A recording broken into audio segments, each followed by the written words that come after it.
उम्मीद करता हूं कि मेरे द्वारा जो वीडियो लेक्चर आपके हित को ध्यान में रखते हुए अपलोड किए जाते रहे हैं, उन वीडियो लेक्चर को देखकर आपको कुछ हद तक लाभ मिल रहा होगा। और भविष्य में मेरी ये कोशिश रहेगी कि मेरे वीडियो लेक्चर से आपको काफी हद तक लाभ मिले और आपकी परीक्षा की तैयारी पूर्णतः अच्छे तरीके से हो सके। और सभी विद्यार्थियों से मेरा ऐसा कहना है कि अगर आप घर पर पढ़ रहे हैं और कहीं से कहीं तक किसी भी सब्जेक्ट में कोई भी बात समझ में नहीं आती है, तो उस सब्जेक्ट के संबंधित टीचर से, यानी कि भिन्न भिन्न सब्जेक्ट के भिन्न भिन्न टीचर्स हैं, उनसे आप संपर्क कर सकते हैं और उनसे सजेशन ले सकते हैं, पूछ सकते हैं कि सर ये चीज क्लियर नहीं हो रही है, इसमें डाउट है, मैं बता दूं। इसके अलावा अगर किसी भी समय आपको मेरी जरूरत पड़ती है तो बेझिझक आप किसी भी समय मुझे कॉल कर सकते हैं और मुझसे पूछ सकते हैं कि सर हमें इसमें ये डाउट है और ये चीज हमारी क्लियर नहीं है। मेरी पूरा प्रयास रहेगा मेरी ओर से कि आप सेटिस्फाई रहें और आपको उस समस्या का हल मिल सके।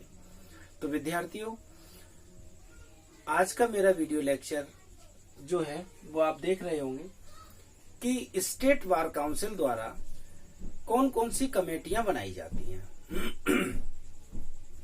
स्टेट बार काउंसिल द्वारा जो कमेटियां बनाई जाती हैं, उन कमेटी के बारे में आज हम पढ़ेंगे। Describe the committee constituted by state bar council, explain. यहाँ मैंने 5 तरह की कमेटियों के बारे में समझाने का प्रयास किया है। इन 5 कमेटियों के बारे में हम 1 बाय 1 करके समझेंगे। Number first, disciplinary committee. State bar council यानी कि राज्य विधिक परिषद द्वारा एक कमेटी का निर्माण किया जाता है जिसे बोलते हैं अनुशासनात्मक समिति। ये अनुशासनात्मक समिति अनुशासन बनाए रखने के लिए होती है। कभी भी अगर ऐसी परिस्थिति न्यायालय में उत्पन्न होती है कि 2 अधिवक्ता आपस में लड़ गए हैं, झगड़ गए हैं, विरोधाभास उत्पन्न हो गया है या अधिवक्ताओं का दल 2 गुटों में बट गया है, ऐसी परिस्थिति में डिसिप्लिनरी कमेटी एराइज होगी और उन दोनों पक्षकारों की बात सुनेगी, समझेगी और फैसला करेगी।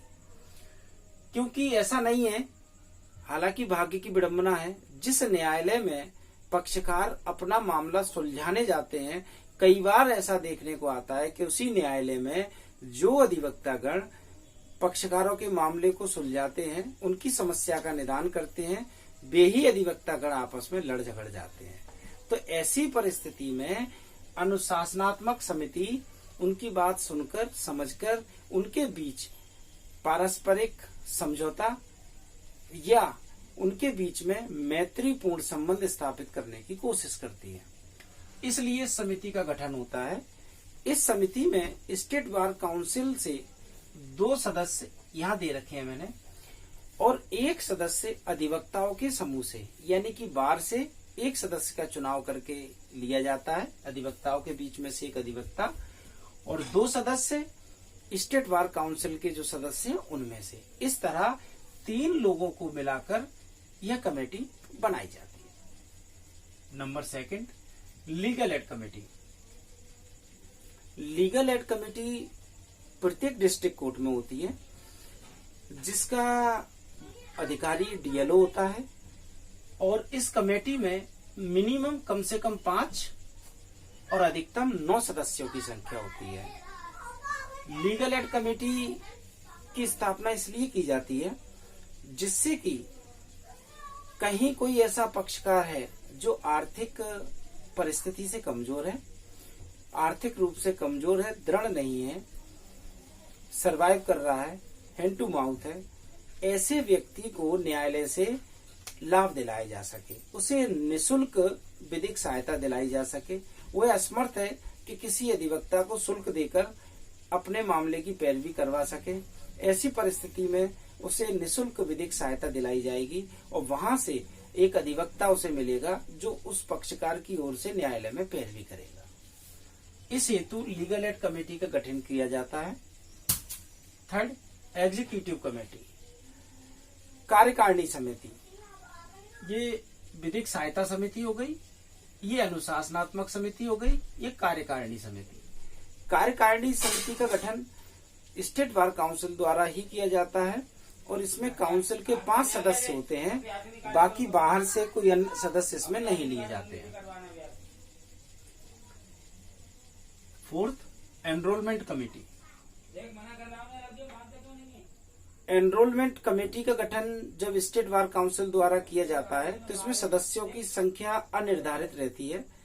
सदस्यों की संख्या निर्धारित करने का पूरा आधार स्टेट बार काउंसिल को होता है। वो कितने सदस्य इसमें रखना चाहते हैं, कितने नहीं रखना चाहते हैं।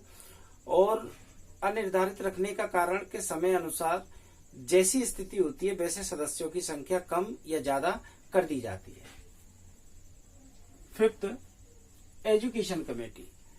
विद्यार्थियों, स्टेट बार काउंसिल द्वारा एजुकेशन कमेटी यानी शिक्षा समिति का गठन भी किया जाता है और इस शिक्षा समिति में 5 सदस्य स्टेट बार काउंसिल के और 5 सदस्य अधिवक्ताओं को लिया जाता है। यानी अधिवक्ताओं की जो समूह है, बार है, उस बार में से 5 सदस्यों का चुनाव करके ले लेते हैं और 5 सदस्य काउंसिल से होते हैं। इस तरह 10 सदस्य मिलकर इस कमेटी का भाग बन जाते हैं। अतः विद्यार्थियों, आज मेरे द्वारा आपको ये बताया गया कि स्टेट बार काउंसिल द्वारा इन कमेटियों का गठन किया जाता है और इन कमेटियों द्वारा न्यायालय की कार्रवाइयों को सुचारू रूप से चलाया जा सके, कहीं कोई विरोध उत्पन्न न हो, कहीं कोई समस्याएं उत्पन्न न हो, इसलिए किया जाता है। विद्यार्थियों, आज का मेरा वीडियो लेक्चर यहीं समाप्त होता है। आगे भी आपको मेरे वीडियो लेक्चर मिलते रहेंगे। धन्यवाद।